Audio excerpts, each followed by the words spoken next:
A'udzubillahi minasyaitonirrajim. Bismillahirrahmanirrahim. Alhamdulillahirabbil alamin wassalatu wassalamu ala asyrafil anbiya'i wal mursalin wa ala alihi washabbihi ajmain. Assalamualaikum warahmatullahi wabarakatuh dan salam sejahtera. Alhamdulillah, selamat datang ucapkan di sembang SMB. Terima kasih ucapkan kepada tuan-tuan dan puan yang sudi gunakan masa untuk bersama dengan kami, baik pun daripada platform Zoom maupun di FB Live dalam program sembang-sembang SMB kita pada pagi ini, pada pagi Jumaat yang barakah dan dikumpulkan 9 Syawal kita semua hari raya kita berraya ya. Saya Muzakir Jalwi menjadi moderator anda dan topik yang akan kita kongsikan pada pagi ini cukup menarik ya, iaitu pelaburan ESP perlu, pelaburan emas membantu. Okey. Baiklah tuan-tuan dan puan, pun saya serahkan kepada penceramah kita dan pemutaran kita pada pagi ini sikit maklumat berkaitan perjalanan program pada hari ini. Yang pertamanya, sekiranya terdapat persoalan berkaitan topik yang dibincangkan, sila hantarkan soalan tuan-puan di ruangan chat bagi yang di Zoom dan juga di ruangan komen yang berada di FB Live. Kami akan cuba menjawab soalan tuan-puan melalui chat dan juga ruangan komen di FB Live. Dan sekiranya masih ada masa lagi, insyaAllah soalan terpilih akan dijawab oleh penceramah di akhir sesi nanti. Yang keduanya, tuan-tuan juga pada pagi ini ya, layak untuk menerima e-sijil penyertaan pada penghujung sesi dengan melengkapkan sedikit maklum balas serta maklumat yang diminta melalui QR code dan juga link yang akan dipaparkan di skrin nanti.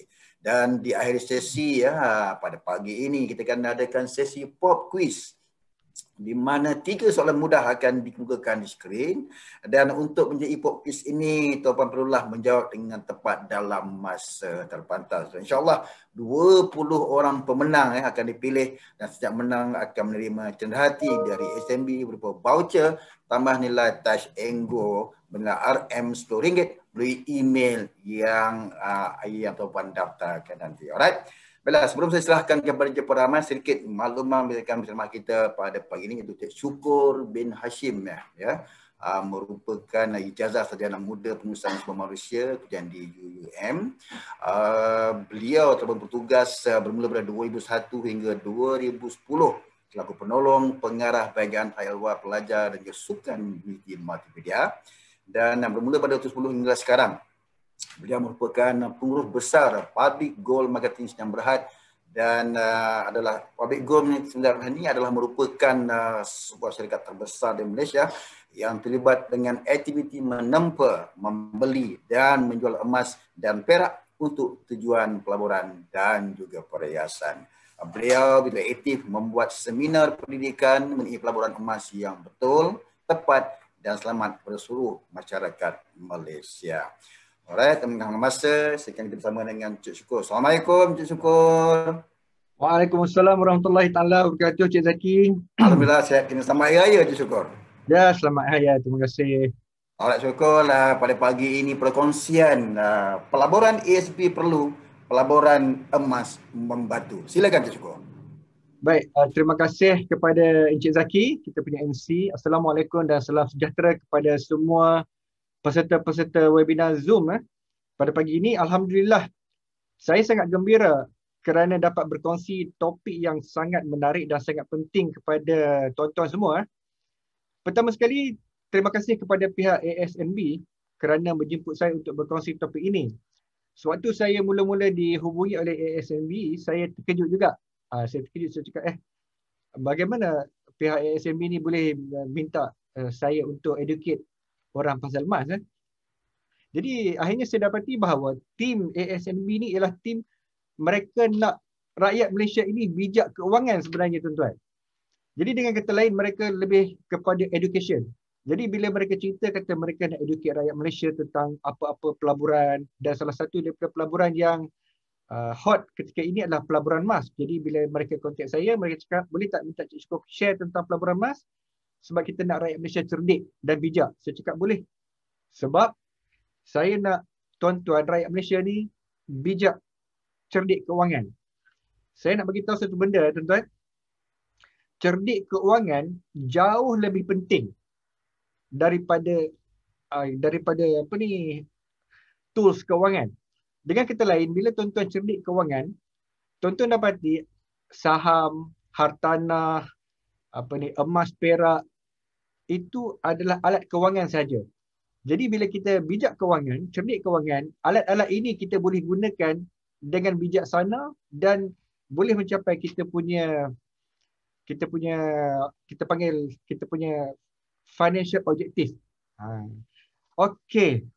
So sekarang Cik Zaki saya nak share saya punya slide.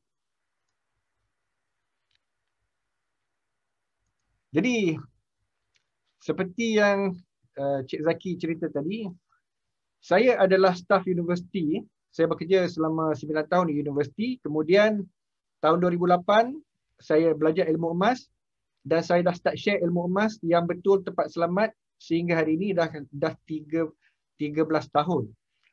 Baik.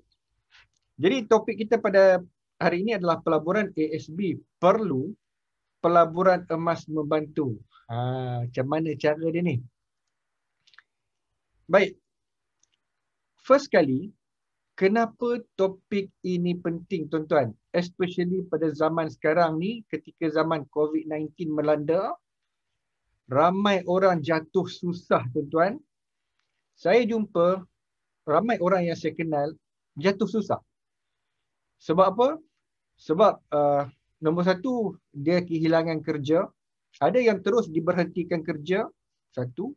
Ada orang yang diminta bekerja cuti tanpa gaji. Dua. Dan jika mereka tidak plan betul-betul kewangan daripada sekarang, mereka akan jatuh susah. Jadi saya harap agak ilmu yang saya share dengan tuan-tuan pada hari ini akan menyediakan dekat tuan-tuan ni satu persediaan untuk tuan-tuan menghadapi cabaran pada masa depan. Mana tahu sekarang ni COVID yang ke depan ni kita tak tahu apa lagi kita nak alami. Okey. Jadi kita kena rancang keuangan. Tuan-tuan, antara benda yang paling penting dalam hidup kita ialah merancang keuangan. Sebab apa? Sebab yang pertama sekali,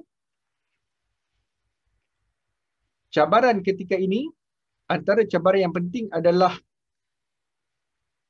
cabaran inflasi. Tuan-tuan, untuk pengetahuan tuan-tuan sekalian, antara benda yang mengancam kita punya kedudukan keuangan adalah inflasi. Apa maksud dia? Inflasi ini dia menyebabkan duit anda semakin kecil, kekayaan anda semakin kecil. Dan inflasi dekat Malaysia ni tuan-tuan, kalau ikutkan laporan daripada Bank Negara, Malaysia punya inflation rate setahun 2.5%. Maksud dia, kalau duit tu, nilai duit pada awal tahun RM100, di hujung tahun ini, kuasa beli dia akan kurang RM2.50. Sebenarnya RM2.50 ni tak banyak. Tetapi tuan-tuan, kalau kali dengan 10 tahun, 20 tahun, sakit. Okey? Jadi saya nak tuan-tuan bayangkan kalau inflasi ni tidak ada. Saya nak tuan-tuan bayangkan apa akan jadi jika kita hidup dalam zaman yang inflasi tidak ada. Saya pergi sekolah dulu tahun 1985, saya darjah 1, saya bawa 30 sen. Tahun 1985, saya pergi sekolah, kos untuk hidup berbelanja di sekolah tahun 1985 adalah 30 sen. Tuan-tuan bayangkan, sekiranya inflasi tidak ada, anak tuan-tuan sekarang pergi sekolah rendah, bawa 30 sen. Best tak tuan-tuan? Tahun 2021, anak pergi sekolah, bawa 30 sen. Sama dengan duit yang tuan-tuan bawa pergi sekolah. Tuan-tuan akan rasa macam mana? Kalau anak kita bawa cuma 30 sen, tuan-tuan rasa sangat happy betul. 30 sen. Sebab tuan-tuan rasa sekarang ni duit kita banyak. Jadi 30 sen ni tak ada benda. Tetapi budak-budak pergi sekolah sekarang tuan-tuan bawa RM3, bukan 30 sen. Minimum anak saya RM3. Jadi kalau saya cakap dekat anak saya, dulu abah pergi sekolah, abah bawa 30 sen, korang bawa RM3. Anak saya terkejut. Sebab apa? Zaman saya nasi lemak 20 sen, sekarang RM2. Air dulu 10 sen, sekarang RM1. Jadi dengan kata lain, kalau tuan-tuan kalau tuan-tuan faham bahawa inflasi ini menyebabkan kekayaan tuan-tuan makin menyusut, tuan-tuan akan bersedia, at least tuan-tuan boleh maintain tuan-tuan punya kekayaan. Maintain kuasa beli. So, tu satu. Kemudian, kenapa benda ni penting? Sebab yang kedua, pendapatan anda akan terhenti selepas bersara. Sekarang ni ialah zaman kita membina dana pencen. Untuk orang-orang yang sedang bekerja sekarang ni, tuan-tuan saya nak beritahu, tuan-tuan akan bekerja sampai umur 60 tahun. So, tuan-tuan akan mengumpul dana dan mengikut laporan Bank Dunia, pada usia 54 tahun ramai pekerja mempunyai baki simpanan KWSP di bawah 150,000, manakala hampir 3/4 mempunyai baki di bawah RM250,000. Jadi dengan kata lain, 71% pencarum KWSP mempunyai simpanan kurang daripada 50,000. Tuan-tuan bayangkan, tuan-tuan nak pencen lagi 20 tahun, 30 tahun, duit kurang, inflasi 2% hingga 3%. Jadi tuan-tuan akan menghadapi masalah. Kenapa? Sebab jangka hayat rakyat Malaysia adalah 76.36 tahun. Maksud dia, selepas pencen, tuan-tuan kena bersedia untuk hidup lagi 16.36 tahun. Dan kalau tuan-tuan nak tahu, KWSP mengeluarkan laporan, ramai pencarum akan menghabiskan duit KWSP dalam masa 3 tahun sahaja. Bayangkan tuan-tuan ada lagi 13 tahun untuk survive, tapi duit dah tak ada. So apa akan jadi? Tuan-tuan akan jatuh susah. Jadi antara benda yang cikgu keuangan saya cakap, kalau kita tak merancang hidup kita, keuangan kita daripada sekarang, tuan-tuan akan jatuh susah di masa hadapan. Bayangkan kalau kita tak rancang keuangan sekarang, datang COVID-19, ramai orang jatuh susah. Bila kerja tak ada, income tak ada, kemudian dana kecemasan tak ada, dia memang akan menghadapi masalah. That's why penting untuk tuan-tuan mempunyai strategi simpanan dan pelaburan dari sekarang. Jadi tuan-tuan, kalau ikutkan buku yang saya baca tentang keuangan, paling penting adalah strategi simpanan. Nombor 1. Tuan-tuan bacalah apa-apa saja buku keuangan, macam saya, sifu saya, Dave Ramsey, dan banyak lagi sifu-sifu keuangan. Mereka akan cakap, benda pertama yang tuan-tuan kena rancang adalah strategi simpanan. Baik, saya nak cerita sikit. Daripada mana saya belajar strategi simpanan dan pelaburan, antara orang yang paling mempengaruhi saya adalah mak saya. Okay? Tuan-tuan, mak saya ni suri rumah. Suri rumah, dia belajar sampai tingkatan 3 saja. Lepas tu dia kahwin, dapat saya. Jadi mak saya ni dari segi pendidikannya tak tinggi. Okay? Tidak tinggi dan bukan orang senang. Tetapi saya belajar daripada mak saya satu benda. Penting untuk tuan-tuan menyimpan. Ada duit, tak ada duit, mesti belajar simpan. Mak saya cakap, mak tak ada gaji syukur. Tapi duit yang abah kau bagi kat mak, mak akan simpan sebanyak mungkin. Sehingga kan mak saya boleh ada emas kilo. Ada emas kilo, berapa kilo saya tak boleh cakap lah. Kemudian mak saya ada ASB. ASB dia pun banyak. Dan juga mak saya ada tanah.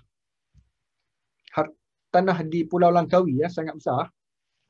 2 ekar. Tuan-tuan bayangkan, untuk seorang suri rumah yang belajar sampai tingkatan 3 sahaja, dari segi financial education, tak berapa complicated, dia tak melabur saham kecuali amanah saham ASB. Saham lain dia tak ada beli.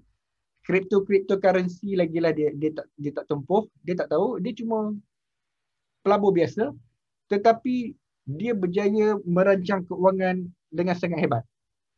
Jadi daripada situlah saya cakap, penting untuk tuan-tuan mempunyai strategi simpanan daripada sekarang. Sebab nanti tuan-tuan akan senang hidup tuan-tuan.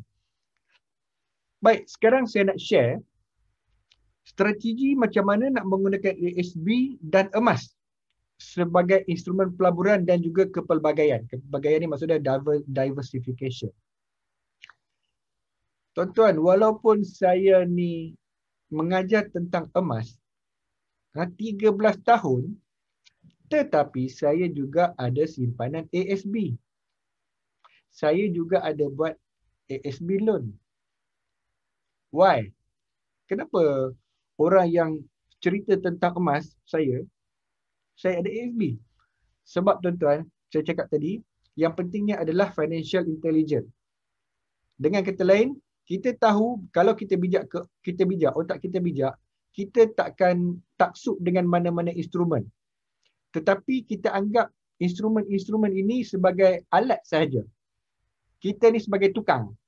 Anggaplah tuan-tuan ni sebagai tukang kayu. Di tangan tuan-tuan ni, tuan-tuan perlukan banyak alat untuk menghasilkan produk yang cantik. Jadi kita tukang kayu ni dia tak ada penukul, dia tak ada pahat saja, dia ada banyak instrumen. Sebab setiap instrumen ini ada kelebihan dan kekurangan yang tersendiri. Jadi yang mana ada kelebihan kita ambil, yang mana ada kekurangan kita boleh tinggalkan. Jadi dengan kata lain, ASP ada kelebihan yang tersendiri, emas ada kelebihan yang tersendiri. Jadi tuan-tuan kena ambil kelebihan kedua-dua financial tools ini dan tuan-tuan gabungkan menjadi satu, dan dua benda ni akan bantu tuan-tuan untuk membina kekayaan. Baik. Now, ASB. Apakah kelebihan ASB? Kalau tuan-tuan tanya saya, Cik Syukur, kenapa you simpan ASB? Nombor satu, ia selamat. Berisiko dia rendah. Sebelum saya kenal emas ni tuan-tuan, saya buat loan ASB sebab saya staff universiti, saya boleh buat loan dan saya simpan dalam ASB. Salah satu kelebihan ASB yang tak ada pada pelaburan lain adalah risiko dia rendah, sebab itu banyak institusi kewangan menawarkan ASB financing. Cuma saya nak beritahu dekat tuan-tuan satu benda lah. Untuk mereka yang nak buat loan ASB ni, sila berhati-hati, jangan terus buat tanpa buat calculation. Sebab tuan-tuan kena tengok berapa banyak tuan-tuan punya kemampuan bayar bulanan. Kemudian katakan tuan-tuan nak pakai strategi rolling dia punya dividen bonus. Ada strategi rolling dividen bonus, dapat bonus dividen, top up sikit untuk kurangkan bayaran bulanan.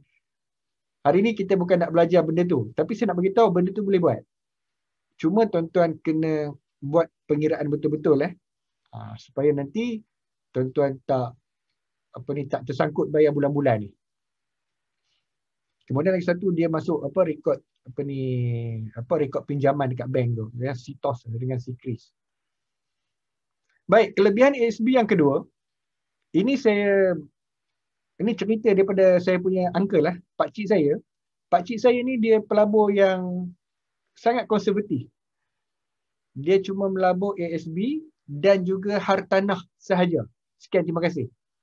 Dia cakap kat saya, Syukur, kata pakcik, my uncle, dia masukkan 200,000 maksimum dalam ASB. Lepas tu dia cakap, Syukur, duit ni tak payah kacau. 200,000 maksimum, biar saja. Apa yang berlaku adalah, dia akan dapat kuasa compound. 200,000 ni, nanti dia akan ada dividen dan bonus. Kemudian dia tak keluarkan. Jadi dividen dan bonus tu tahun depan dia akan compound lagi. Kita panggil kuasa compound. Jadi tuan-tuan boleh dapat unlimited sampai berjuta. Saya dapati pakcik saya ni, dia punya duit dia dah dekat 1 juta. Dia kata, syukur 200,000, uncle biar saja dia compound. At the end of the day, I dapat 1 million. Jadi dengan kata lain, ASB sangat sesuai untuk menjadi sumber pendapatan pasif anda. Kemudian kelebihan yang ketiga, ASB kecairannya yang tinggi. Jadi untuk orang yang nak membina dana kecemasan, ASB ni sesuai lah. Maksudnya kalau tuan-tuan nak bina dana kecemasan, ASB ni sesuai sebab dia liquid. So, baik. Now, saya dah cerita tentang kelebihan ASB. Sekarang saya akan pergi kepada gold. Gold adalah specialty saya. Jadi kalau pasal gold ni, saya boleh cerita dekat tuan-tuan banyak. Sehari semalam pun saya boleh cerita tentang gold. Baik. First kali, kenapa tuan-tuan nak tengok gold? Kenapa tuan-tuan nak simpan gold? Why? What makes gold so interesting? First kali, tuan-tuan, emas adalah ubat terbaik untuk mengelakkan duit bocor. Kebocoran wang. Dulu, sewaktu saya kerja dekat Universiti Multimedia, saya staf universiti, gaji dapat dalam duit ringgit. Tuan-tuan, saya tidak boleh menyimpan duit. Saya heran, saya dapat bonus, duit bonus saya tahu pergi mana. Saya dapat saham Telekom, ESOS, 2 lot. 2 lot, jual dapat untung 6,000 lebih. Saya tak tahu duit tu pergi mana. Bonus 2 tahun tak tahu pergi mana. Jadi dengan kata lain, 9 tahun saya bekerja, saya tidak boleh mengumpul harta. Okey. Jadi dengan kata lain, lepas saya tahu tentang emas, saya belajar emas tahun 2008. Saya belajar emas tahun 2008. Waktu itulah saya boleh menyimpan harta, tuan-tuan. Okey. Sebab apa? Bila saya buat kajian, rupanya duit ini dia merangsang kita untuk berbelanja. Okay. Jadi tuan-tuan, masalah dengan kita ni adalah setiap kali kita dapat duit, kita akan terangsang untuk berbelanja. Sebab itu tuan-tuan, nak simpan duit ni sangat susah. Jadi tuan-tuan, okey. Jadi dengan kata lain, emas merangsang anda untuk menyimpan. Baik, ada lagi satu cerita yang menarik saya nak bagi tahu dekat tuan-tuan.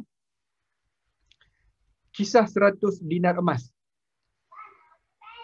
Okey. Okey tuan-tuan, sekejap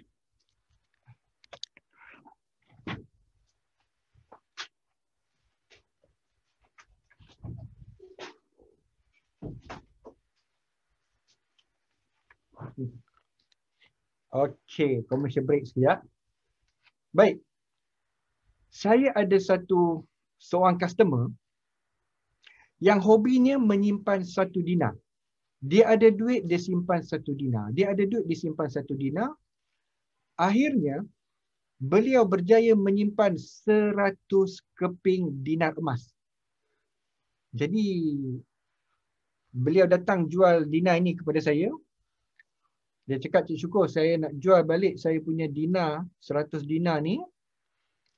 Lepas tu saya tanya dia, bang, macam mana boleh dapat 100 dinar ni? Dia cakap, Cik Syukur, saya dapati mengumpul emas ini jauh lebih mudah daripada kumpul duit. Dia cakap, kalau saya ada duit, saya asyik teringat nak beli tu, beli ni, nak belanja. Saya pegang duit, saya ingat nak belanja. Tetapi bila saya tukar duit ini jadi dinar, saya pegang emas, saya rasa senang nak simpan. Sebab apa? Dari segi psikologi, emas ni bila kita pegang, tuan-tuan, siapa yang tak pernah pegang emas, bila tuan-tuan pegang emas, tuan-tuan akan cakap, apa nak buat dengan emas ni? Otak tuan-tuan akan cakap, simpan, jangan bagi hilang. Jadi dengan kata lain, emas dia merangsang tuan-tuan untuk simpan. Kalau tak percaya, tuan-tuan beli emas, tuan-tuan letak atas tangan, otak tuan-tuan akan cakap, wih, emas, kena simpan. Tetapi kalau tuan-tuan letak duit di atas tangan, otak tuan-tuan akan terangsang, wih, ada duit, nak belanja. Jadi dengan kata lain, pakar keuangan cakap, duit kena simpan.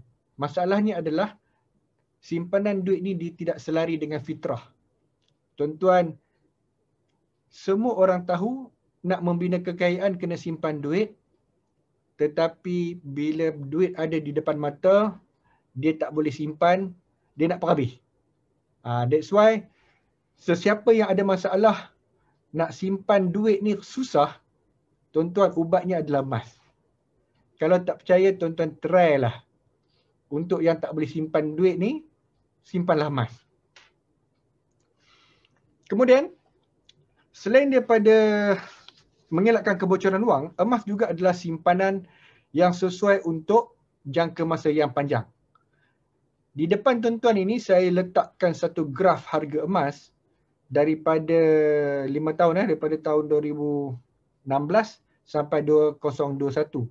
Tuan-tuan dapati emas ni dia akan naik dalam jangka masa yang panjang, tetapi dalam jangka masa yang pendek dia boleh jatuh. Contoh 2017-18 harga emas jatuh. Kemudian sekarang ni pun harga emas jatuh dan sedang naik balik. Kejap lagi saya tunjuk graf kenaikan dan penurunan harga emas dekat MetaTrader. Ni yang best. Yang ni best sikit sebab dia sesuai untuk pelabur yang profesional yang nak timing untuk beli emas. Kemudian, kenapa nak invest emas? Salah satu sebab kenapa ASNB menjemput saya untuk share ilmu tentang emas adalah mereka cakap sekarang ini trend pelaburan emas very hot. Sangat-sangat hot. Dan kenaikan harga emas sekarang ini dipacu oleh COVID-19 satu, dan sekarang ni yang keduanya adalah kesan daripada inflasi di US. Sebab bila COVID-19 berlaku, kerajaan US, even kerajaan Malaysia banyak mencetak duit dan inject duit ni dalam market dalam bentuk package rangsangan. So ini menyebabkan duit makin banyak dalam pasaran, dalam ekonomi, dan ia mengakibatkan tekanan inflasi. US sekarang ni mereka menghadapi masalah inflasi. Harga barang mentah naik, banyak harga-harga naik sekarang ni mengakibatkan emas naik cepat sekarang. Dan tidak ada tanda-tanda harga emas akan turun. Malahan selagi mana inflasi ini tidak dikekang, harga emas akan teruskan kenaikan. Kemudian yang keempat, emas mudah digadaikan jika anda memerlukan tunai segera. Ia mudah, cepat dan patuh syariah. Salah satu kelebihan emas adalah jika tuan-tuan beli emas, tuan-tuan ada emas fizikal, tuan-tuan tidak perlu menjual emas tersebut. Kalau tuan-tuan perlukan duit, tuan-tuan boleh ambil emas ini, tuan-tuan boleh gadaikan di Ar-Rahnu, kita panggil pajak gadai Islam. Tuan-tuan boleh pinjam sehingga 80% daripada nilai emas tersebut, nilai semasa, dan tuan-tuan boleh gunakan untuk tuan-tuan punya apa-apa sajalah. Saya bagi satu contoh. Kebanyakan daripada peniaga-peniaga kecil, bisnes, orang-orang bisnes, mereka menggunakan emas sebagai modal, pusingan modal kalau mereka nak buat bisnes. Contoh sebenar, saya jumpa ramai peniaga-peniaga pasar malam ataupun peniaga-peniaga bazar Ramadan. Okay. Bila mereka nak berniaga, mereka tidak buat pinjaman dekat Along, buat pinjaman bank sebab susah. Jadi mereka buat apa dah? Mereka ambil emas, mereka pergi gadai, dapat pinjaman, mereka buat bisnes. Lepas tu bila habis bisnes, dapat untung, mereka tebus balik emas tersebut. Dengan kata lain, itu kelebihan. Yang kedua yang orang tak nampak adalah, tuan-tuan boleh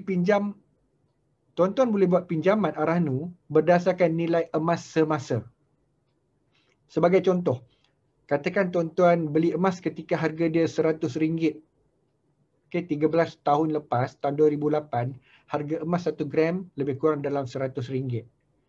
Tuan-tuan beli RM100, tetapi jika tuan-tuan gadaikan emas tuan-tuan sekarang, hari ini, pihak Arahnu, mereka menilaikan emas tuan-tuan ikut harga semasa, lebih kurang RM270.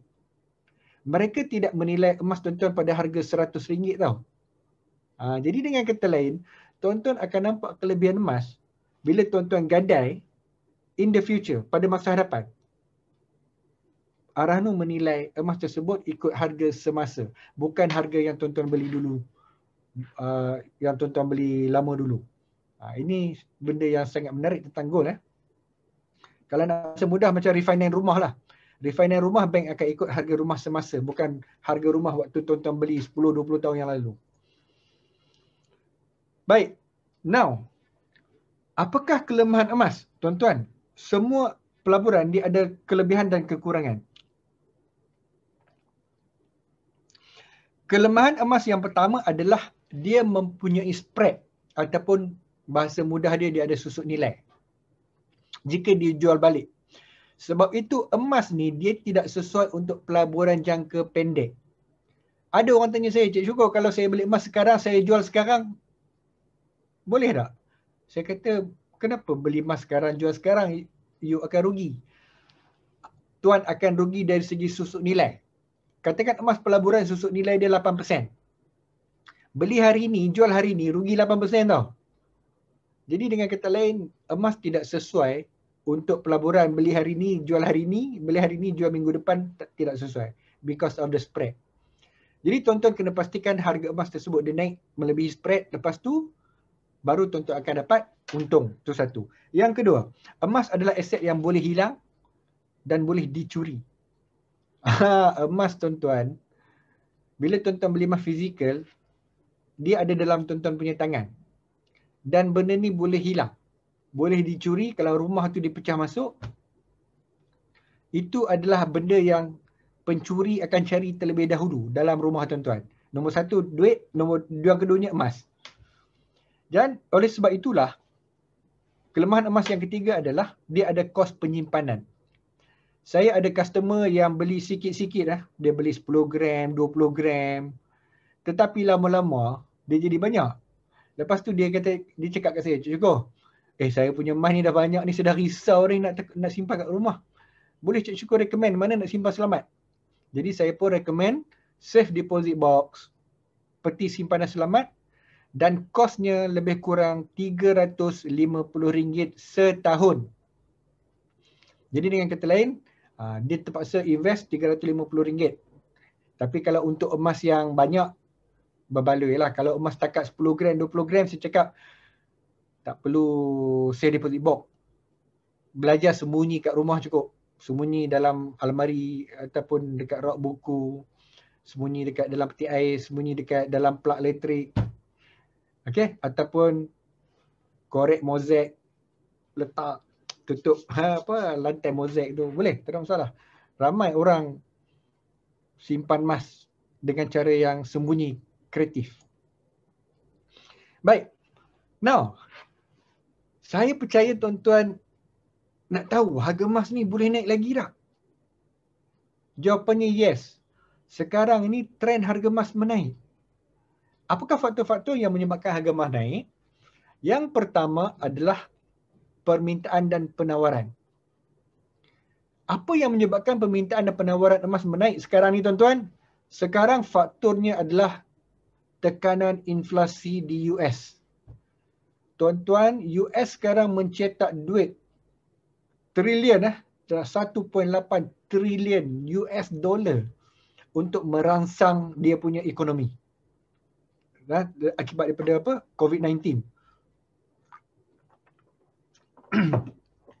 Sekarang ini sudah nampak kesan-kesan inflasi dan bilioner di US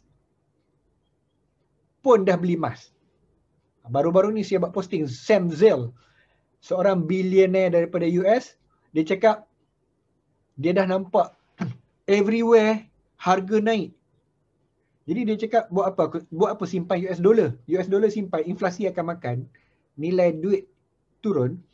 Jadi dia beli emas untuk melindung nilai kekayaan dia. Ini billionaire tuan-tuan. Dia lebih bijak daripada kita. Dia dah nampak. Jadi kita rakyat Merhai ni, kita tengok, kita cuma perlu tiru saja. Kalau billionaire beli emas, takkan kita tak nak beli emas. Okay. Yang kedua, situasi ekonomi dan politik dunia. Situasi ekonomi sekarang ni, ancaman COVID-19 masih lagi belum selesai. Dulu saya ingatkan bila ada vaksin, harga emas akan jatuh. Tuan-tuan perasan tak? Bila vaksin diumumkan harga emas jatuh, tetapi akibat daripada inflasi dan varian COVID-19 varian yang baru, harga emas naik balik. Reverse.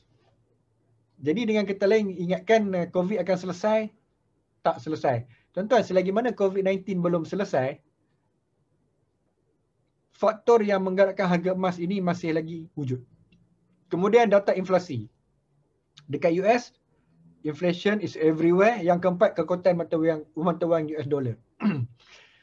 Baik, kekuatan mata wang US dollar ni bergantung kepada nombor satu, inflasi. Yang keduanya bergantung kepada job report. Yang ketiganya bergantung kepada interest rate.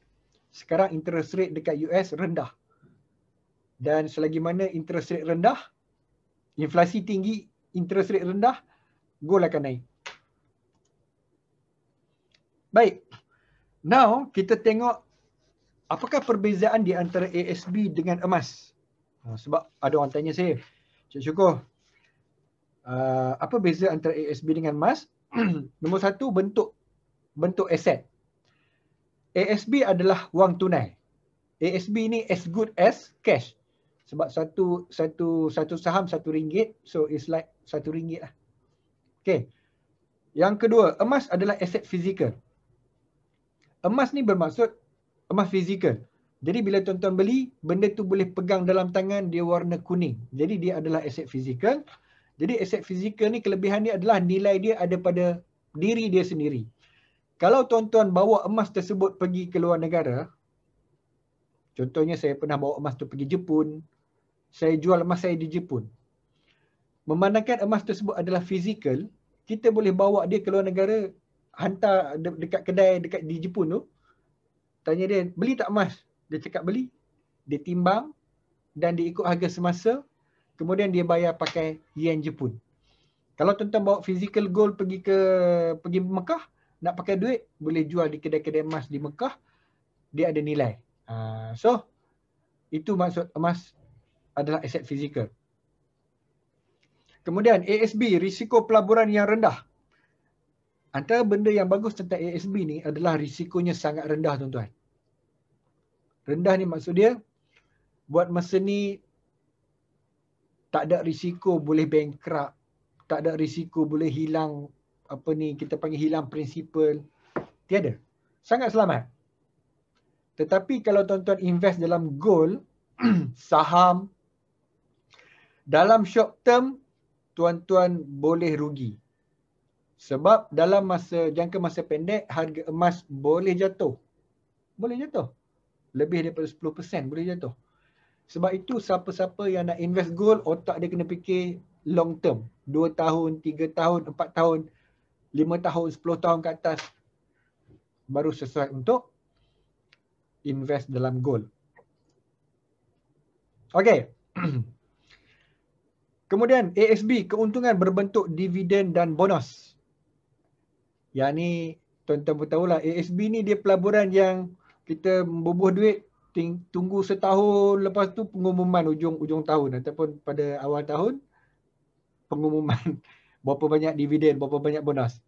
Very, orang kata kena tunggulah.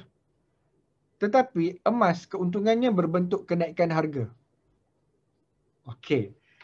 So, emas tidak bagi dividen dan bonus tetapi berbentuk price appreciation. Kalau tengok jadual di sebelah kanan saya, tuan-tuan dapati, tuan-tuan boleh tengok harga emas hari ini contoh naik 0.92%, 3%, 30 hari naik 3.87%. Tapi 6 bulan masih lagi jatuh. Kejap kita tengok graf dia. 6 bulan masih lagi negatif 2%. Sebab harga emas jatuh last year. Hujung tahun dia start jatuh. Sekarang baru start naik balik. So 6 bulan masih lagi negatif 2%. Setahun 0.44%. Kalau ikut timing year to year 0.44. Untuk 5 tahun 48%. Tengok 5 tahun baru nampak wow 48%. 20 tahun 628%. Tapi 20 tahun. Okey. Now, kita pergi kepada pelaburan emas. Tuan-tuan, untuk buat pelaburan emas, ini cara dia. First kali, tuan-tuan beli emas fizikal atau sebarang produk-produk keuangan berasaskan emas. Contohnya gold saving account bagi tujuan mendapatkan keuntungan, iaitu price appreciation. Baik, untuk melabur dalam emas, dia ada 3 bentuk emas fizikal. Yang pertama adalah jongkong emas, yang keduanya adalah shilling emas, yang ketiganya adalah barang kemas.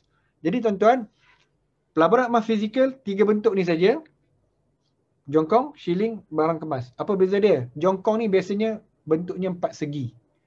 Kemudian shilling bentuknya bulat, dan barang kemas ni rantai gelang cincin subang. Okey. So, apakah kelebihan dan kekurangan setiap satu? First kali, kelebihan jongkong dan shilling emas ni adalah, ini adalah bentuk terbaik jika tuan-tuan nak melabur dalam emas. So, bentuk terbaik adalah jongkong dan juga shilling. Barang kemas, bagus ataupun tidak, jadi tuan-tuan saya nak beritahu, barang kemas ini bagus. Untuk pelaburan, dia bagus. Sebab nombor satu, dia boleh dipakai. Yang keduanya, harga dia akan naik dalam jangka masa yang panjang. Itu bagus. Cuma dari segi kelemahan barang kemas adalah, dia mempunyai susut nilai yang lebih tinggi daripada jongkong. Jadi sekiranya tuan-tuan nak untung cepat, tuan-tuan kena beli jongkong dan juga shilling. Tetapi kalau nak nampak cantik, jangka masa yang panjang boleh pakai di badan, barang kemas jauh lebih baik. Saya tanya isteri saya offer isteri saya, nak jongkong ke barang kemas? Isteri saya cakap, bang, kemas bang. Sebab barang kemas ni boleh pakai, nampak cantik. Jadi dengan kata lain, walaupun kita tahu jongkong shilling ni lebih baik, tetapi sebenarnya untuk orang perempuan, dia orang suka barang kemas. So barang kemas pun boleh beli, tetapi tuan-tuan beli yang design yang padu. Design yang padu, itu lebih baik daripada design yang nipis-nipis tu. Okay. Kemudian, emas untuk pelaburan mempunyai ciri-ciri seperti berikut. Yang pertama, mempunyai bentuk dan berat yang standard. Biasanya bentuk dia 4 segi, beratnya standard 1 gram. Kalau dekat Malaysia ni dia panggil gram, dia pakai gram. 1 gram, 5 gram, 10 gram sampailah 1 kilo. Tetapi kalau dekat luar negara, mereka tak pakai gram. Ada negara yang mereka pakai troy ounce. Malaysia kita pakai gram. Kemudian kualiti emas untuk pelaburan standard 99.9 ataupun 995. Tapi dekat Malaysia ni banyak emas 999.9, 999.9. Okay, emas paling pure sekali. Tak ada campuran apa-apa. Kemudian yang ketiganya ialah emas pelaburan mengikut harga pasaran emas semasa. Untuk pengetahuan tuan-tuan sekalian, harga emas ini berubah setiap saat. Harga emas dunia berubah setiap saat. Tetapi untuk public gold, syarikat yang saya join, harga emas tak berubah setiap saat. Sebab kalau harga emas fizikal berubah setiap saat, orang tak beli emas. Orang tengok harga dia saja. Jadi, tuan-tuan kena pastikan syarikat yang menjual emas tersebut, dia mesti ikut harga pasaran emas dunia, harga semasa. Sekejap lagi saya tunjuk macam mana bentuk harga semasa yang berubah setiap saat. Kemudian mempunyai premium yang rendah. Premium ni bermaksud harga emas, dia ada harga emas dunia. Tuan-tuan kena rujuk harga emas dunia dekat goldprice.org. Kemudian daripada harga emas dunia, biasanya penjual emas dia akan jual harga dia tinggi sedikit daripada harga emas dunia. Sebab dia nak untung, so dia akan jual harga tinggi sikit, itu dipanggil premium. Tetapi premium dia ni biasanya rendah. Less than 10% premium. Sebab ada orang tanya saya, Cik Syukur, harga emas dunia ni sekian-sekian banyak. Tapi kenapa public gold jual mahal? Kenapa kedai emas jual mahal? Saya cakap dekat dia, sebab mereka pun nak untung. Penjual emas nak untung. Sebab tu mereka ada tambah premium. Jadi kita kena pastikan premium tersebut rendah. Okay. Dan yang kelima, susuk nilai yang rendah. Emas pelaburan cari yang susuk nilai dia kurang daripada 10%. Sebab ada kedai yang menjual emas susuk nilai sampai 18%, 16%. Jadi tuan-tuan, tips untuk pelaburan emas adalah sebelum beli mesti tanya berapa susuk nilai dia. Baik, 4 faktor terpenting sebelum anda membeli emas. Tuan-tuan, kalau nak untung cepat dengan emas, nombor 1, sebelum beli, cek berapa susuk nilai. Tanya dekat kedai tu, berapa susuk nilai. Dan lebih baik, beli di tempat yang dia tunjuk harga susuk nilai, harga jual, harga beli tu dia tunjuk siap-siap. Kita boleh kira. Kalau tempat tu tak ada tunjuk harga jual, harga beli, saya cadangkan jangan beli kat situ. Sebab nanti tuan-tuan terkejut. Okay, especially kedai emas lah. Kedai emas harga jual dia tunjuk, harga beli balik dia tak tunjuk. Yang kedua, harga per gram. Harga per gram ni kita tengok berapa harga emas dunia dekat goldprice.org. Lepas tu kita comparekan dengan harga yang dijual di tempat yang tuan-tuan nak beli tu. Sama ada di public gold ataupun di bank ataupun dekat kedai emas, Pokon, Tommy, Habib. So check harga dia. Yang kedua, kesediaan stok. Apa maksud dia? Maksud dia, ada sesetengah tempat harga emas murah tapi stok tak ada. Tuan-tuan, biasanya bank-bank dia ada harga tapi bila nak beli dia cakap stok dah habis. Jadi walaupun murah kita tak boleh beli. Nak booking pun tak boleh. Tanya dia nak booking boleh? Dia kata tak boleh. Dia ada stok baru boleh beli. Kemudian yang keempat, faktor-faktor lain seperti gadaian. Gadaian ni maksud dia apa? Adakah emas tersebut boleh digadaikan? Ada sesetengah emas ni dia bersalut dalam plastik, tak boleh buka, gadaian susah. Kemudian jaminan beli balik. Sebelum beli emas, tanya dekat syarikat yang jual emas tu, jamin beli balik tak? Tuan-tuan, ada sesetengah syarikat emas dia tidak beli balik sekiranya tuan-tuan tercalar, tergores, terbengkok emas tersebut. Hati-hati especially kalau beli dekat bank. Bank dia sangat particular kalau emas tersebut terbuka seal, calar, gores, bengkok, memang dia tak terima. Tapi kalau macam beli dekat public gold, calar, gores, bengkok, apa jadi sertifikat hilang ke apa ke, public gold bagi jaminan beli balik.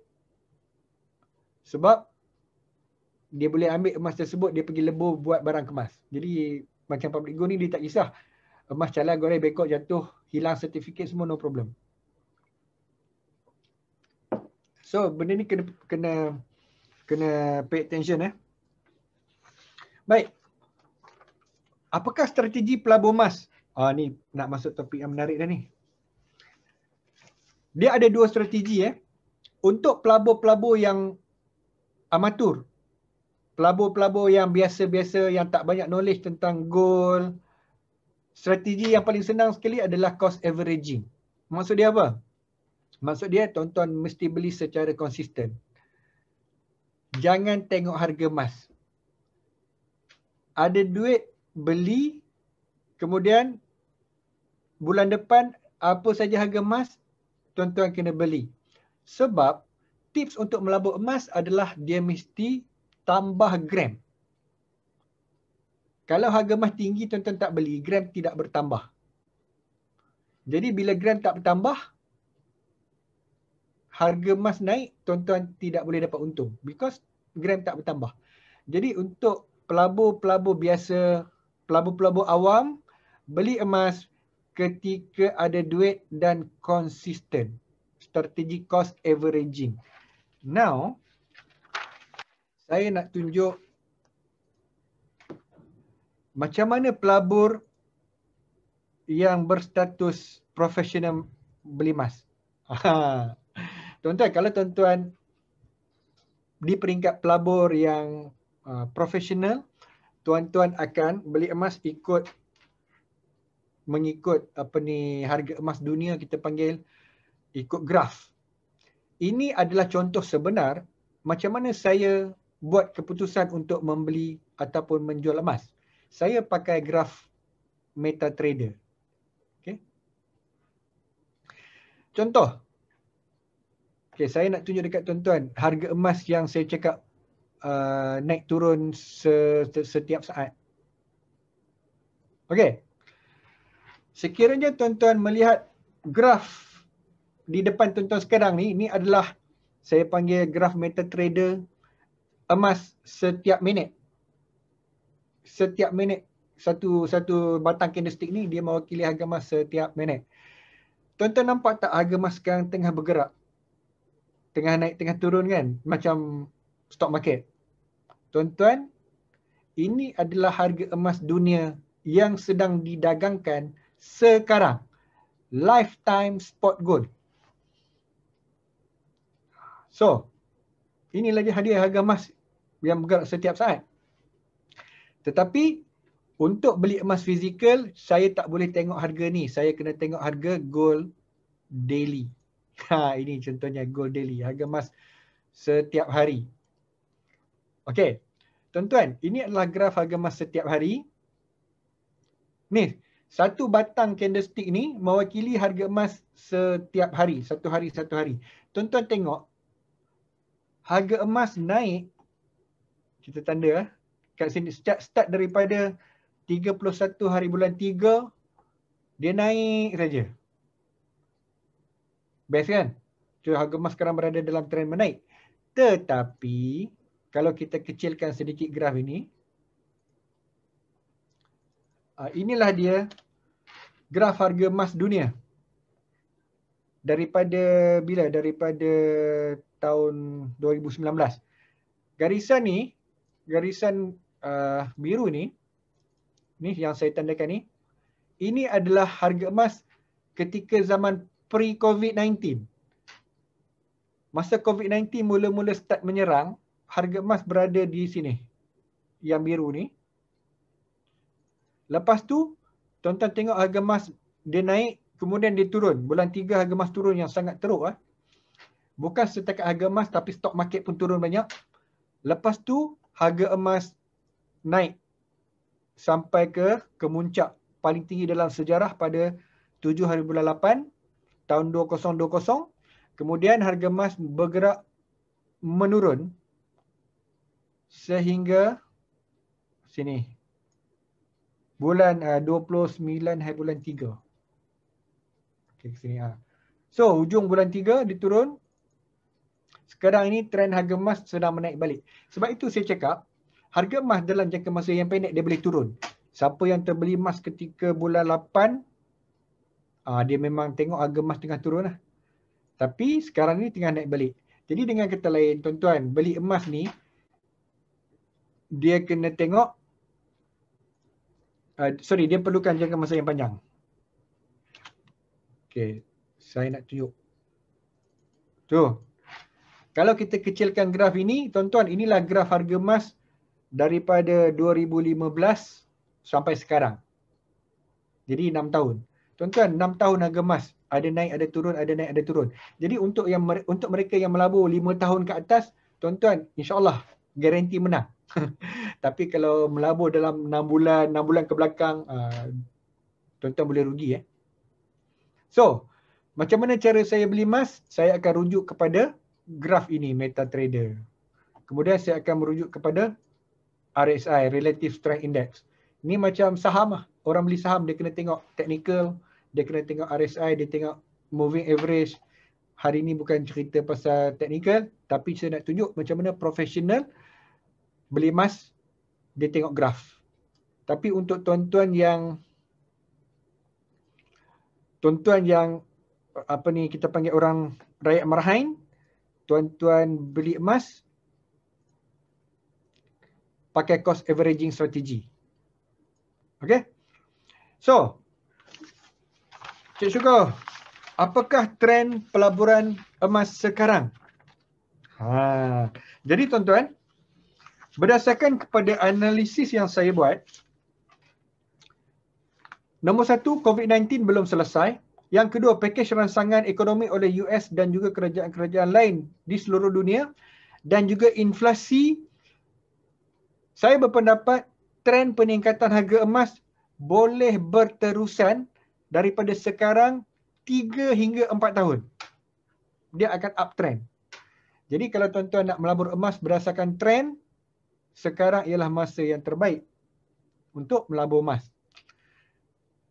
So, pesanan saya, tadi saya dah cerita, yang pertama sekali, tuan-tuan kena bijak keuangan. Tuan-tuan kena masuk belajar ilmu financial, tuan-tuan kena belajar banyak baca buku supaya tuan-tuan bijak keuangan. Lepas itu ASB, emas, tabung haji, saham, unit trust, cryptocurrency itu adalah tool sahaja. Alat. Jadi bila tuan-tuan bijak keuangan, tuan-tuan akan menggunakan alat-alat ini untuk mencapai matlamat keuangan. Jadi pesanan saya adalah emas dan ASB adalah instrumen pelaburan. Gunakan kedua-dua sekali untuk mencapai matlamat keuangan anda. So, terima kasih. Dan sekarang kita pass balik kepada Encik Zaki untuk sesi soalan dan jawapan.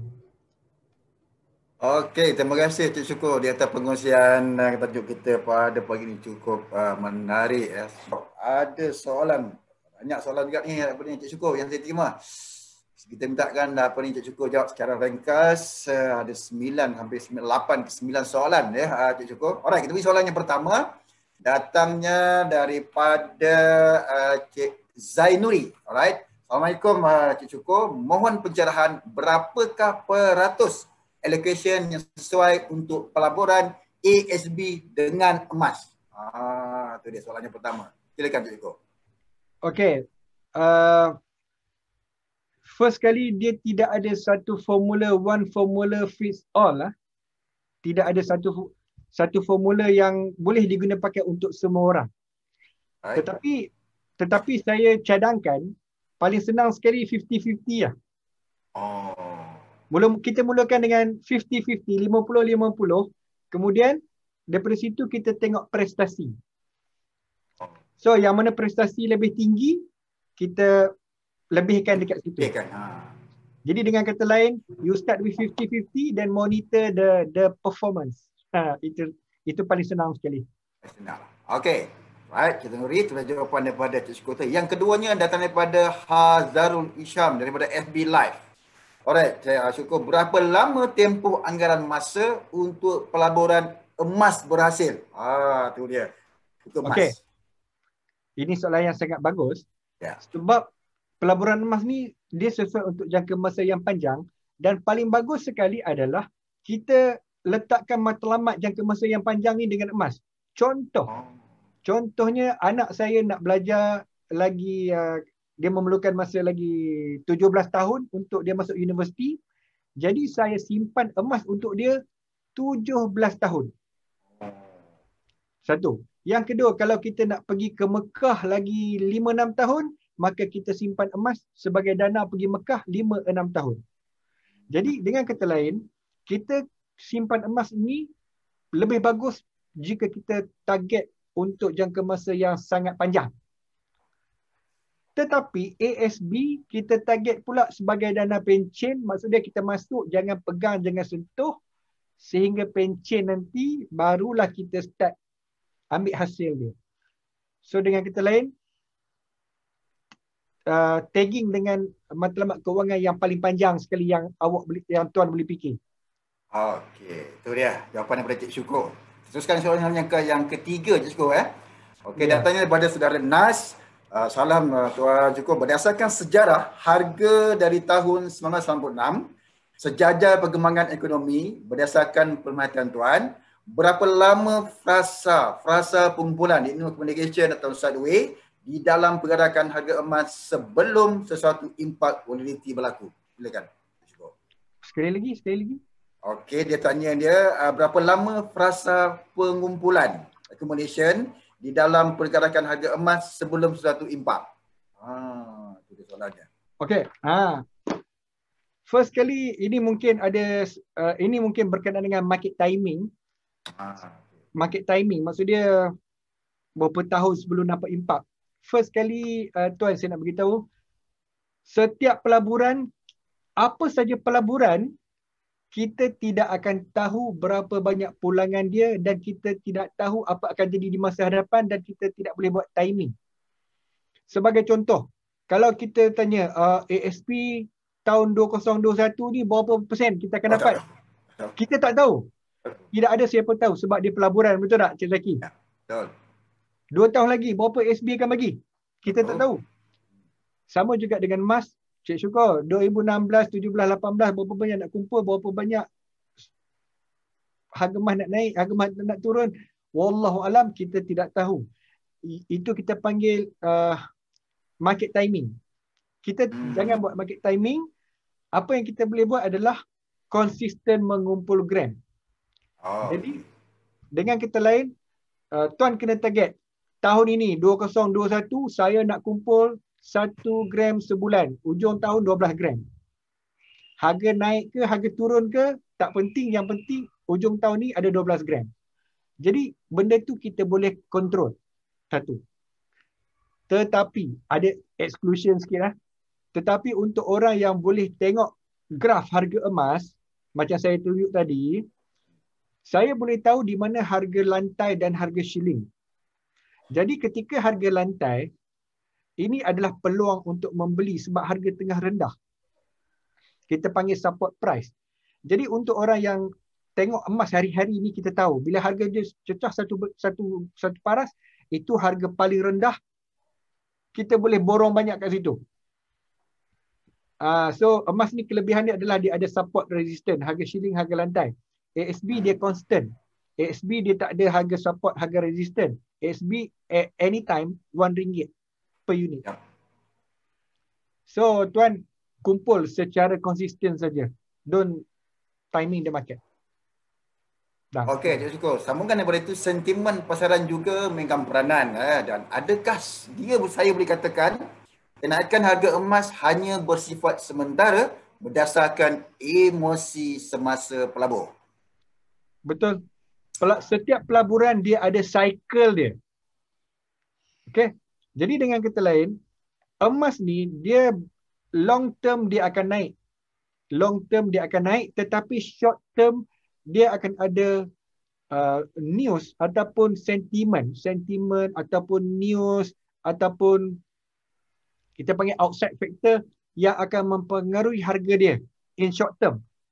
Short term pun kadang-kadang 3 tahun pun boleh jatuh tau. Okey. Jadi dengan kata lain, katakan nanti contoh. Katakan 3 tahun daripada sekarang ekonomi dah recover, COVID-19 100% dah settle, 3 tahun akan datang, vaksin dah okey, ekonomi dah buka, besar kemungkinan waktu tu emas tidak menjadi pilihan. Pelabur-pelabur akan melabur ke dalam saham sebab ekonomi is growing. Jadi dengan kata lain, waktu tu kita nampak macam orang fokus kepada benda lain yang lebih menarik daripada gold. Sekarang ni tak ada benda lain. Orang nak melabur dalam saham, orang takut. Nak melabur company pun orang takut. COVID kan. Paling selamat gold. So memang yes, there is a cycle for every investment. Alright, kita teruskan daripada soalan yang datang daripada Cik Rashid daripada KKMM. Tak pasti dari mana. Bagaimana nak kenal pasti pengedar emas yang sah? Kerana banyak pengedar dalam media sosial yang mencurigakan. Mohon pencerahan, Cik Syukur. Itu dia. Okey. Rule of thumb nombor 1, saya cadangkan kalau kita tak pasti, kita kena deal secara COD, cash on delivery. Maksud dia, orang tu bagi emas, kita bagi dia duit. Itu paling selamat.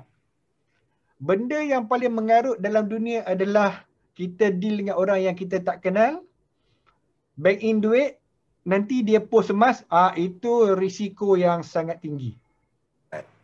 Okay? Ataupun macam, sebagai contoh, macam public gold. Tuan-tuan boleh beli direct dengan company, direct dengan public gold office, dan mereka akan post kepada tuan-tuan dengan berinsurans. Dengan kata lain, kita beli dengan company post, dia lebih selamat berbanding kita deal dengan individu yang tidak dikenali. So, individu, COD. Company, yes, you can post mas ke apa ke, tak ada masalah. Okey, itu jawapan daripada Cik Syukur. Datangnya daripada seorang wanita ni, yang pertama kita dapat seorang wanita, Sakinah namanya. Salam Tuan Syukur, kalau kita jual emas kat overseas, bayaran yang dibuat sama ke macam kita jual dalam negara atau berbeza mengikut harga semasa? Silakan Pak Syukur. Okey.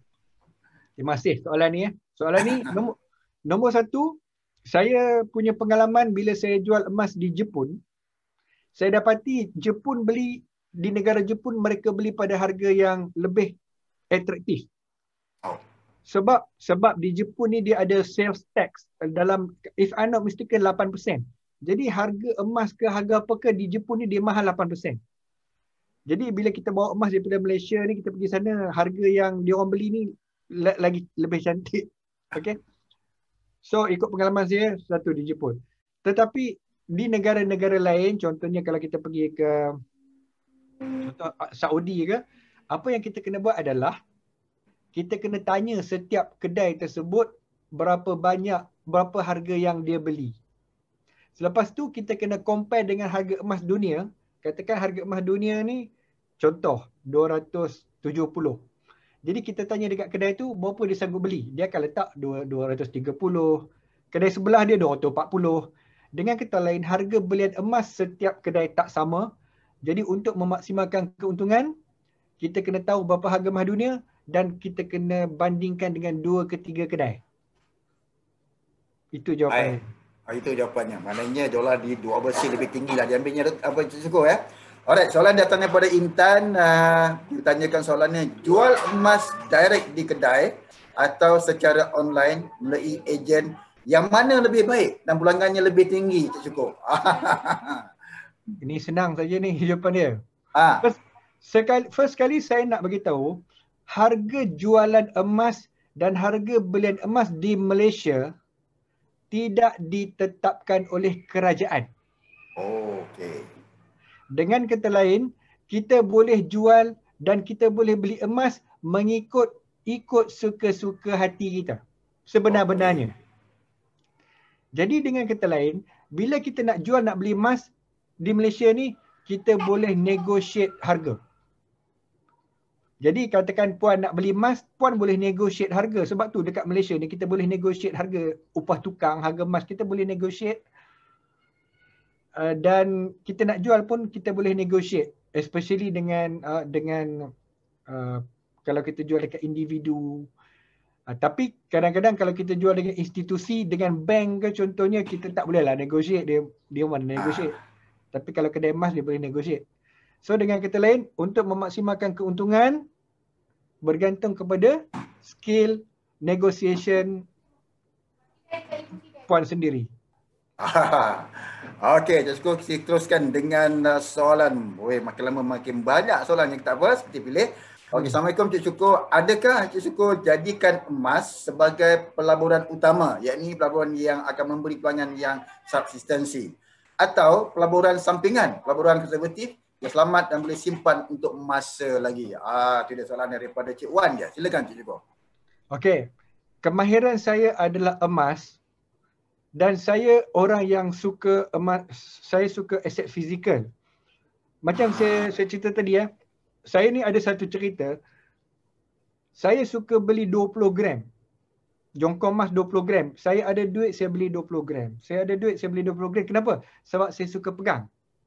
Jadi bila dia ada konsistensi, ada duit beli 20 gram, ada duit beli 20 gram, saya dapati ada satu masa tu saya dapati saya ada 50 keping 20 gram dan saya tak sedar bahawa saya dah ada sekilo emas.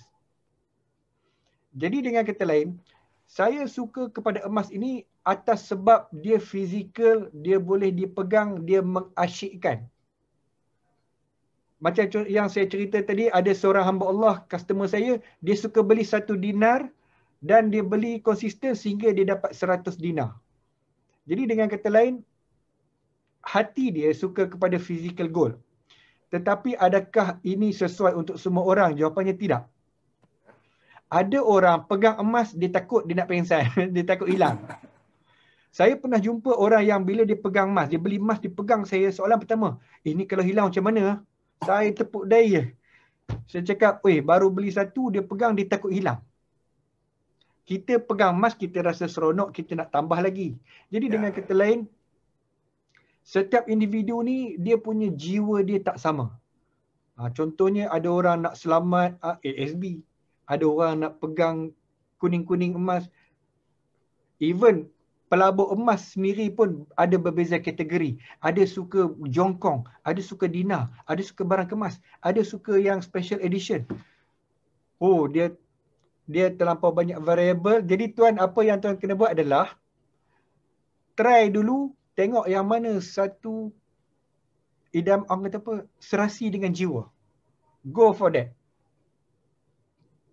Okey, Cik Syukur. Kita teruskan dengan soalan daripada Cik Rozali. Tuan, bolehkah jangkaan emas naik ke USD 3,000 seperti jangkaan Bank of America di dalam forecasting mereka dalam awal tahun ini? Sekarang emas di dalam USD 1890. Boleh ke, Cik Syukur? Silakan. Okey. Technically, secara teknikal, sebelum dia sampai ni soalan teknikal, jawapan kena teknikal. Okey? Okey. So kita share screen lah. Okey. Dia cakap tadi harga emas nak sampai bawah $3,000. Ya. USD 3,000. USD 3,000. Kita okey. Ini harga emas sekarang. $3,000 ni kat sini. Okey. Jauh lagi lah, Cik Syukur. Yes, soalan teknikal, jawapannya kena teknikal. Okey. Jadi, harga emas paling tinggi dalam sejarah yang dekat sini. 2070. Jadi, ini harga emas paling tinggi dalam sejarah dan dia nak pergi kepada $3,000. Jadi dengan kata lain, secara teknikal, sebelum dia sampai $3,000, dia kena pecah beberapa shilling dulu. Lepas pecah shilling, dia akan turun dulu. Pecah, turun, pecah, turun. Jadi dengan kata lain, $3,000 ni boleh capai, tetapi nak bagi target tahun depan, agak saya tengok ni macam jauh lagi. Jauh lah. So, pada pendapat saya, ia boleh berlaku, tapi nak timing the market, I think not even this year, next year pun kena pantau jugalah dia punya support resistance dia. Okey, Cik Syukur. Banyaknya soalan di chat pun banyak soalan. Tapi kita pilih juga soalan ni yang dihantar kepada WhatsApp kepada saya. Soalan yang seterusnya datang daripada D. Okey, soalan dia, mana yang bagus, Cik Syukur? Pelaburan melalui fizikal emas dan akaun emas. Jawapan D Ya. Okey. Nombor 1. Pelaburan emas yang terbaik adalah physical gold yang kita boleh pegang. Okay. You purchase, you own, mesti pegang dalam tangan. Sebab dia ada feeling, dia ada aura. Pegang emas fizikal dalam tangan, dia tak seperti tengok gram dalam akaun. ikut pengalaman saya, orang yang ada fizikal dalam tangan ni dia lebih teruja untuk menambahkan gram because dia nampak dalam tangan dia fizikal.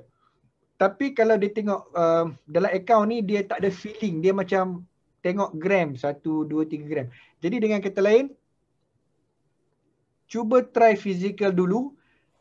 Kalau rasa fizikal ni susah nak simpan, takut hilang, barulah simpan akaun.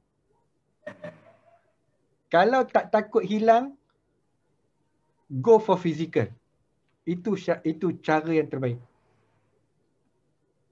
Okay. Alright. Okay, Tok Syukur, kita pergi pada soalan yang terakhir yang saya pilih, yang kru pilih kepada saya.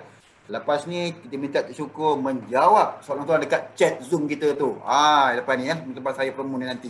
Soalan terakhir lah Tok Syukur daripada Afiq Ahmad. Okay, salam Tok Syukur. Apa pandangan Tok Syukur dengan dividen yang didapati hasil pelaburan SB, yang ini bonus, ditukarkan 100% dalam bentuk emas, atau dividen atau bonus dari SCB beli emas secara berkala konsisten, contohnya bulanan, mingguan dan juga lainnya. Terima kasih. Cukup. Silakan. Okey. Kalau ikut pengalaman saya pernah keluarkan dividen ASB dan beli 100 gram. Waktu tu saya punya duit ASB 200,000, dividen dalam 14,000. Okay. Saya keluarkan, saya beli 100 gram. Waktu tu 100 gram dalam 13,000, 14,000 Dan saya sangat seronok dan sangat teruja sebab saya kata Alhamdulillah duit ASB berjaya untuk simpan setahun, berjaya dapat 100 gram emas. Jadi dengan kata lain, ASB saya ucap terima kasih kerana bagi dividen dan bonus dan saya dapat tambah 100 gram emas. Jadi dengan kata lain, saya terus keluarkan sejebuk, beli apa saja yang saya mampu beli ikut dividen dan bonus tersebut. Jadi dengan kata lain, ASB produce angsa emas, boleh beli emas fizikal. So ikut pengalaman saya, beli terus sejebuk jauh lebih seronok sebenarnya daripada beli berkala ni. Beli berkala ni mungkin 1 gram, 2 gram, 3 gram. Jadi dengan kata lain, dapat dividen besar, terus beli sekali, simpan. Tetapi sekiranya tuan pandai baca graf harga emas, macam saya cakap tadi, kan kita boleh tengok support resistance, tuan dapati bahawa mungkin pada waktu itu harga emas tengah tinggi, jadi tuan boleh tunggu dulu. Sebab nak beli modal besar, boleh tunggu harga jatuh. Tapi kalau graf ni tak over terror tengok, apa susah. Beli sejebuk tu, tunggu je lah 2-3 tahun, mesti naik balik. Itu jawapan saya. Okey, Cik Syukur, terima kasih. Memang banyak soalan-soalan yang tanya pada saya, tapi kita minta Cik Syukur untuk menjawab dekat Zoom, dekat chat. Mungkin kat situ dia banyak pertanyaan daripada pendengar kita di Zoom chat dan my. Okey, Cik Syukur. Nampaknya itu lengoh nak jawab soalan dekat Zoom itu, banyak persoalan, tapi ini yang kita pilih. Mungkin kita harapkan mengarahkan kata-kata azimat, kata terakhir daripada Cik Syukur sendiri berkaitan dengan tajuk topik kita pada pagi ini. Jadi apakah saranan daripada Cik Syukur? Silakan Cik Syukur. Okey, terima kasih. Untuk pengetahuan tuan-tuan sekalian, first kali nak melabur apa pun kita kena tahu setiap pelaburan dia ada kelebihan, kekurangan, risk and reward, risiko tersendiri. Sebenarnya yang paling penting sekali bukan pelaburan. Yang pentingnya ialah pelabur. Sebelum tuan-tuan melabur, tak kisah apa pun, emas ke, perak ke. Tadi ada orang tanya pasal perak. Perak is a very good investment, tapi dia datang dengan risk yang tersendiri. So yang pentingnya adalah kita punya knowledge. Pelabur yang paling bijak ialah pelabur yang dia tambah ilmu dalam otak dia dulu sebelum dia buat pelaburan. Sebab semakin banyak ilmu yang kita ada, risiko yang kita akan tanggung semakin rendah. Itu yang saya nak pesan. Apa saja pelaburan, risiko akan jadi rendah jika ilmu kita naik. Apa saja pelaburan akan berisiko tinggi sekiranya kita punya knowledge tak banyak. Dan benda ni ilmu-ilmu ini dia adalah ongoing. Jadi untuk tuan-tuan yang nak belajar ilmu emas, tuan-tuan boleh search saya di Facebook. Saya ada Facebook, nama saya lah nama saya Syukur Hashim. Saya update Facebook saya setiap hari, especially tentang gold. Saya ada Telegram channel, boleh join Telegram channel tentang gold. Dan jika ada soalan, tuan-tuan boleh direct tanya saya di Facebook, tanya di Telegram, saya akan jawab. This is an ongoing. Cik Zaki, emas ni memang topik yang saya tahu orang memang berminat, banyak soalan. Ya. So, kita tak mungkin. Kita target habis pukul 11.30. That's why saya buat talk tadi pukul 11 habis, setengah jam untuk jawab soalan. Ya. So itu saja daripada saya. Terima kasih kepada yang menonton. Alright, terima kasih kepada Cik Syukur yang sudah kongsi kita pada pagi ini dengan tajuk yang cukup hebat ya. Pelaburan ASP perlu, pelaburan emas membantu. Alright, kepada anda yang luar sana, teruskan bersama dengan kami, dan untuk maklumat setiap hari Jumaat jam 10 pagi kita ada pelbagai topik yang kita kongsikan. Utamanya kongsi kewangan anda, fahami bayar ASB, senangkan waris membuat tuntutan pelaburan ya, melalui hibah amanah dan juga penjara amanah ni yang paling penting. Dan keempat, pelaburan patut syariah PMB serta kenali pelaburan ASB. Terima kasih sekali lagi kepada Cik Syukur dan sudi bersama kami. InsyaAllah Cik Syukur kita akan jumpa lagi insyaAllah lain waktu, dan bagi pihak SMB sekali lagi mereka terima kasih kepada anda yang untuk bersama dengan kami. Jaga SOP walaupun sama raya, walaupun kita berkunjung mungkin tak boleh lagi kot, tapi sekadar bercakap bersalaman tu janganlah ya. Jaga SOP. Dan saya kata bagi pihak SMB mohon maaf atas kekurangan yang berlaku sepanjang program ini jalankan. InsyaAllah kita jumpa lagi di lain waktu. Sekian, Assalamualaikum warahmatullahi wabarakatuh. Terima kasih.